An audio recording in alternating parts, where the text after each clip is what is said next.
북중미 월드컵 최종 예선 6번째 경기에서 손흥민이 국가대표 51번째 득점을 성공했음에도 1대1 무승부로 연승 엔진이 마감되고 말았습니다. 최약체라고 평가받은 팔레스타인과 또 무승부가 돼버린 건데요. 솔직히 말해 일본 주심이 도와준 경기라고 감히 말하고 싶습니다. 지금부터 경기 상황을 전해드리겠습니다. 대한민국은 5경기에서 4승 1무로 조 1위를 달리고 있었습니다. 첫 단추는 홈에서 무득점 무승부로 시작하며 좋지 않았지만 이후 4연승을 달리며 순항 중이었습니다. 그러나 이번 6번째 경기에서 만난 팔레스타인과의 무승부는 큰 아쉬움을 남겼습니다. 최약체 팀이라고 평가받았던 팔레스타인과의 경기에서 무득점을 기록하며 한국으로서는 굴욕을 당하게 된 것이죠. 그래서 이번 경기는 한국의 복수전이 될 수밖에 없었습니다. 한국은 이번 11월 최종 예선에서 모두 중동 원정 경기를 치르면서 유럽파들이 다소 부담이 덜한 상황이었습니다.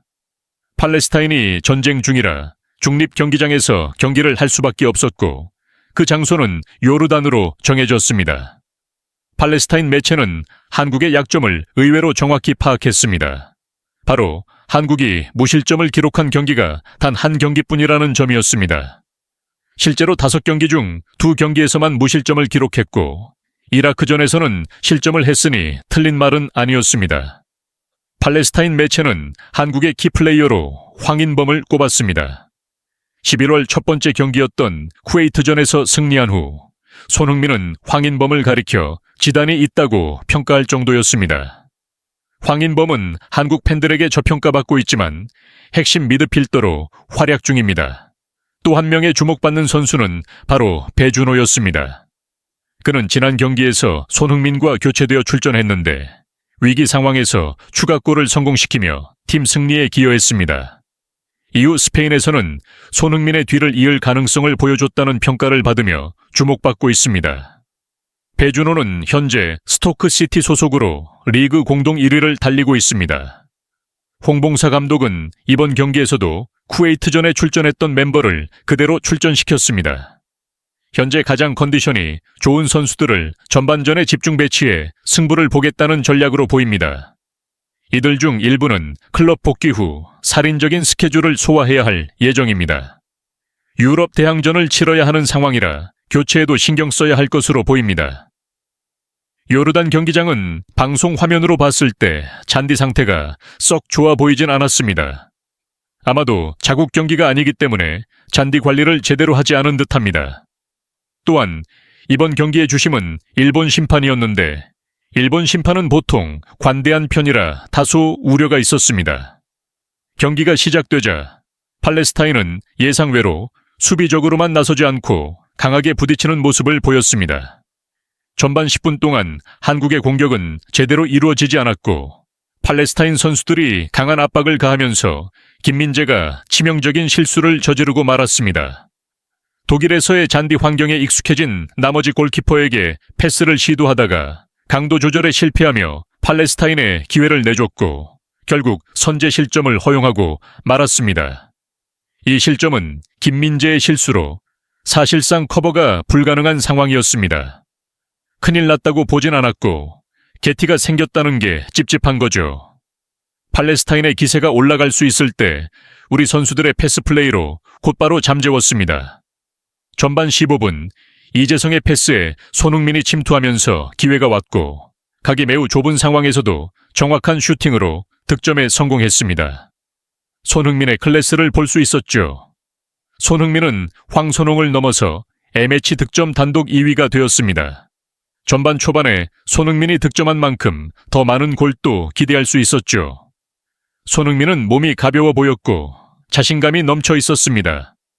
30m 프리킥도 강력한 슈팅을 기록하며 골키퍼가 힘겹게 막아냈고 43분에는 선수 2명을 제치고 중거리 슈팅을 시도했지만 아쉽게도 정면으로 향했습니다.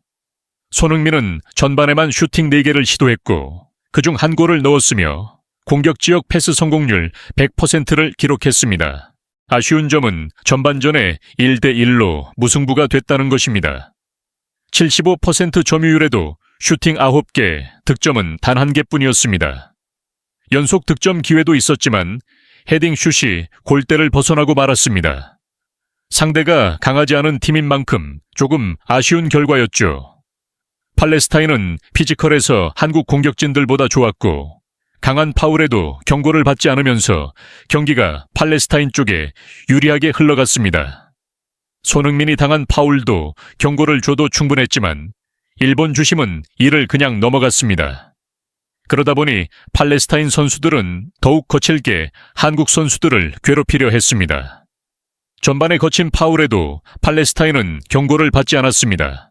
마치 팔레스타인도 충분히 해볼 만하다는 분위기를 연출한 셈이죠. 후반전이 되었을 때 홍 감독은 선수 교체를 하지 않았습니다. 전반전이 동점 상황에서 끝났으니 작전 실패로도 볼 수 있죠. 이런 상황에서 빨리 골을 넣어야 하는데 이러다 보면 인도네시아가 사우디아라비아를 이겼듯이 한국도 비슷한 상황에 처할 수 있습니다. 후반 2분 손흥민이 박스 안에서 드리블하며 슈팅을 시도했지만 이번에도 골키퍼의 선방에 막히고 말았습니다. 손흥민도 매우 아쉬워했습니다. 팔레스타인의 파울은 더욱 거칠어졌고 심지어 걷어차기까지 시도했습니다. 그제야 주심이 경고를 주기 시작했습니다. 후반 60분이 되어도 한국은 골을 넣지 못했습니다. 이 시점에서 선수 교체를 해야 했습니다. 주말에 중요한 경기들이 대기하고 있었기 때문입니다. 특히 손흥민은 맨시티전을 준비하기 위해 이제 쉬어야 했습니다. 멀티골 이상을 넣기를 기대했지만 이번 경기보다 맨시티전이 훨씬 중요하기 때문입니다.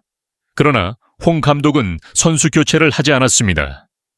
1대1 상황에서 이해는 가지만 뭔가 큰 손해를 보고 있는 듯한 느낌이었습니다. 이러면 한국이 팔레스타인의 약한 팀이라는 오명을 쓸 수 있습니다. 70분이 넘어서야 홍 감독은 교체를 시작했는데 이때 실험적인 시도를 했습니다. 이강인을 빼고 배준호를 투입했습니다. 손흥민과 배준호의 조합을 보기 위해서였죠. 손흥민은 오른쪽으로 이동하고 배준호는 왼쪽에서 뛰기 시작했습니다. 한국은 급하게 일방적인 공격을 시도했지만 골은 나오지 않았습니다. 손흥민이 득점을 했지만 오프사이드로 취소되기도 했습니다. 팔레스타인의 거친 플레이는 계속되었고 주심은 이를 용인했습니다. 사실 팔레스타인에게 경고가 10장 이상 나와도 이상하지 않았는데 겨우 2장만 나왔습니다. 83분 황인범이 볼을 잡았는데 팔레스타인 선수가 갑자기 강력한 슬라이딩 태클을 시도하며 황인범을 위험에 빠뜨렸습니다. 큰 부상으로 이어질 수도 있는 상황이었습니다. 황인범은 참지 못하고 싸움이 날 뻔했습니다. 경기가 1대1로 종료되었고 경기 후 태클 기록은 무려 9번, 파울은 29번이었습니다. 이 중 경고는 2장뿐이었는데 정말 이해하기 어려운 결과였습니다. 경기를 보신 분들은 알겠지만 정말 거친 경기였습니다. 강팀이라면 본보기를 보여줘야 하지만 기대 득점 값이 3점이 넘었음에도 한 득점에 그친 것은 아쉬운 결과였습니다. 피파 랭킹이 높은 팀을 상대하게 될 월드컵에서는 이런 팀을 만났을 때 어떻게 대응할지 걱정됩니다. 손흥민의 득점도 이렇게 묻히는 상황이 됐습니다. 손흥민이 풀타임을 소화한 뒤 곧바로 런던으로 날아가 3일 후 맨시티전을 치러야 한다는 점도 아쉽습니다. 손흥민이 괜찮기를 바랍니다. T뉴스 한국 축구 채널입니다. 시청해 주셔서 감사합니다.